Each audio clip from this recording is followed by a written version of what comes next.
Salut, comment ça va? Alors, aujourd'hui, nous allons faire la dernière leçon du chapitre 3. Alors, tournez à la page 123 du livre texte. 123, les verbes pronominaux. Earlier in the chapter, we learned how to talk about objects, but mostly people.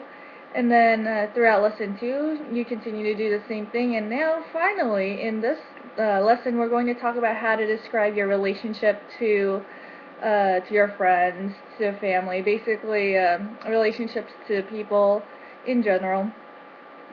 And the way you do that is by using reflexive verbs or pronominal verbs. Now, there's actually a difference between reflexive and then pronominal verbs, but you don't need to know the difference all too well for the exam at least. But for this chapter, we're going to concentrate on pronominal verbs, which means verbs that actually reciprocate to one another in a given party. For example, let's take a couple of verbs that you already know.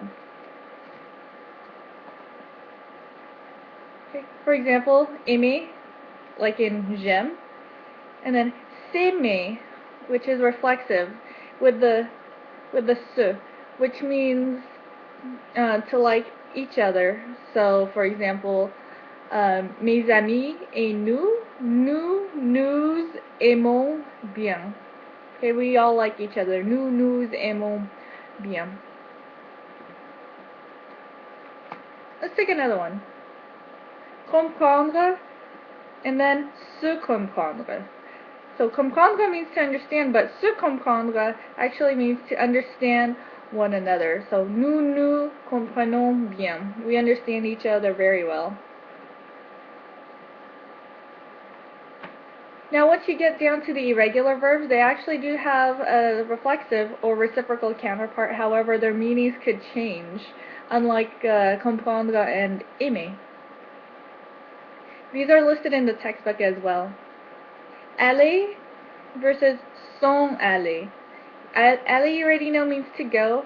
However, s'en aller actually means to go away.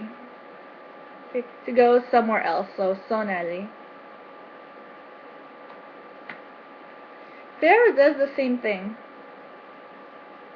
Faire versus the reflexive counterpart, sans faire. Sans faire actually means to be worried.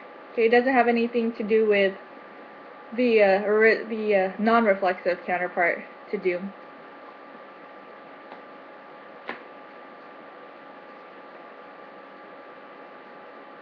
Okay, entendre, which means to hear, versus s'entendre. S'entendre actually means to get along. So it doesn't have anything to do with hearing. It actually means to get along. So make sure that you know the differences between these two. It's really important. An important question that uses s'entendre. Vos amis et vous? Est-ce que vous vous entendez bien?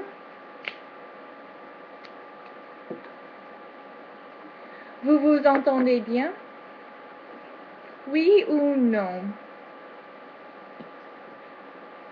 Par exemple, oui, nous nous entendons bien. Unless if you're putting it in the negative, then it would be nous ne nous entendons pas bien. So the ne and pas actually go around the verb and the reflexive pronoun. This is what we call the reflexive pronoun, the second pronoun. So this is the subject pronoun, reflexive pronoun, and then finally your verb. Okay, now on the next page, actually, page 124, there are 4 verbs that only come in the reflexive form, and souvenir is actually one of them. So souvenir actually means to remember. So let's say, for example, tu te souviens de ton enfance? Oui ou non?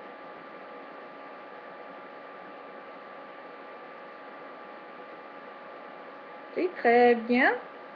Oui, je me souviens bien. Je me souviens de mon enfance. Or, you can say, je ne me souviens pas bien. Je ne me souviens pas bien. Alors,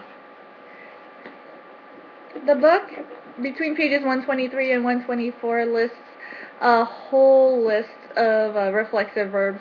Some of them do have a non-reflexive counterpart, which you will probably recognize by now. Some of them, just like ce souvenir in the last example, only come in a reflexive form, so make sure that you memorize those as well. And some of them, just like with aller and faire, they do have a reflexive counterpart. However, their meanings actually change, so those are also ones that you need to keep in mind for the exercises. So make sure that you go ahead and do that right now. Merci. Au revoir et bonne journée.